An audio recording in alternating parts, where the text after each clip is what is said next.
حضرت بہاءالدین زکریا ملتانی۔ روایت ہے کہ حضرت بہاءالدین زکریا ملتانی کو جب ان کے شیخ شہاب الدین سہروردی نے نہایت قلیل مدت میں اپنا خرقہ، مسئلہ اور دیگر روحانی فیوز سے نوازا تو شیخ کے دیگر مریدین حیران رہ گئے۔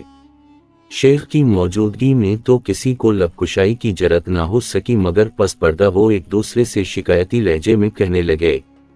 کیسے حیرت کا مقام ہے کہ ہم لوگ برسوں سے حضرت شیخ کے آستانے پر دست طلب دراز کیے ہوئے کھڑے ہیں، مگر ہمارے ہاتھ اور دامن ابھی تک خالی ہیں۔ مگر اس درویش کو دیکھو کہ اچانک آیا اور ایک تھی رات میں معرفت کے خزانوں کا مالک بن گیا۔ اس نے کوئی ریاضت کی اور نہ شیخ نے اسے کسی مشقت میں ڈالا، پھر سب کچھ کیسے ہو گیا؟ بظاہر حضرت شیخ شہاب الدین سہروردی کے مریدوں کا لہجہ محتاط تھا، مگر در پردہ سب کے سب یہی کہنا چاہتے تھے کہ حضرت شیخ بہاءالدین زکریا ملتانی خرقہ خلافت کے حقدار نہیں تھے اور پیرواؤ مرشد کی یہ عنایت منصفانہ نہیں ہے۔ صبح حضرت شیخ شہاب الدین سہروردی کو اس واقعے کی اطلاع ہوئی تو آپ نے تمام مریدان خاص کو اپنے حجرہ مبارک میں طلب کیا، پھر ایک خادم کو چند کبوتر لانے کا حکم دیا۔ جب کبوتر آ گئے تو حضرت شیخ نے وہ سارے پرندے اپنے مریدوں میں تقسیم کر دیے اور خرقہ خلافت کے دعوے داروں کو مخاطب کرتے ہوئے فرمایا، پہلے تم لوگ ان کبوتروں کو ایسی جگہ ذبح کرو جہاں تمہیں دیکھنے والا کوئی نہ ہو، پھر میرے پاس آؤ۔ تمام مرید کبوتر لے کر چلے گئے۔ ان مریدوں میں حضرت بہاءالدین زکریا ملتانی بھی شامل تھے۔ کچھ دیر بعد تمام مریدوں نے گوشہ تنہائی تلاش کر کے پرو مرشد کی ہدایت کے مطابق کبوتروں کو ذبح کر ڈالا اور حضرت شیخ کی خدمت میں حاضر ہو گئے۔ تاہم زکریا ملتانی نہ آئے۔ خدام شدید حیرت کے عالم میں ایک دوسرے کا منہ دیکھ رہے تھے اور ان کی آنکھیں حضرت بہاءالدین زکریا ملتانی کو ڈھونڈ رہی تھیں جو ابھی تک پرو مرشد کی خدمت میں حاضر نہیں ہوئے تھے۔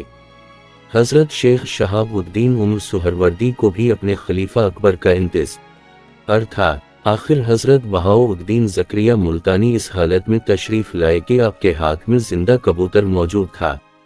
یہ منظر دیکھ کر حضرت شیخ شہاب الدین سہروردی کے تمام مرید بہت خوش ہوئے اور دل تھی دل میں کہنے لگے، یہ مرید جسے خلاف قبری حاصل ہو گئی ہے، کوئی نادان شخص ہے کہ کبوتر کو ذبح کے بغیر چلا آیا۔ اب یہ پرو مرشد کے غضب سے محفوظ نہیں رہے گا اور جو دولت عظمی اسے کسی مشقت کے بغیر راتوں رات حاصل ہو گئی ہے، یکایک سلب ہو جائے گی۔ ابھی حضرت شہاب الدین سہروردی کے مریدان خاص یہ سوچ رہے تھے کہ حضرت شیخ ان سے مخاطب ہوئے، تم لوگوں نے میری ہدایت کے مطابق ان پرندوں کو ذبح کیا ہے۔ شیخ محترم، اس میں کیا شک ہے؟ تمام مریدان خاص نے بیک زبان عرض کیا، ہم تو پرو مرشد کی نافرمانی کا تصور بھی نہیں کر سکتے۔ حضرت شیخ شہاب الدین سہروردی نے اپنے مریدان خاص سوات کا جواب سنا اور پھر آپ حضرت بہاءالدین زکریا ملتانی سے مخاطب ہوئے، بہاءالدین، تم نے اس کبوتر کو ذبح کیوں نہیں کیا؟ سیدی، اس حقیر و عاجز کو کوئی گوشہ تنہائی نہ مل سکا، پھر یہ غلام کس طرح پیرواؤ مرشد کے حکم پر عمل پیرا ہوتا؟ حضرت بہاءالدین زکریا ملتانی نے نہایت عاجزانہ لہجے میں عرض کیا، اور تم بہت دیر سے بھی آئے؟ شیخ کے سوال کے جواب میں حضرت بہاءالدین زکریا ملتانی نے عرض کیا، اگر یہ غلام ساری زندگی جستجو میں گزار کے آتا تب بھی اس عاجز کا یہی جواب ہوتا۔ پوری کائنات میں کہیں کوئی گوشہ تنہائی موجود نہیں ہے، یہ حقیر جہاں بھی گیا حق تعالیٰ کو حاضر و ناظر پایا۔ تم نے سچ کہا بہاءالدین۔ حضرت شیخ شہاب الدین سہروردی کا لہجہ نہایت پرجوش تھا۔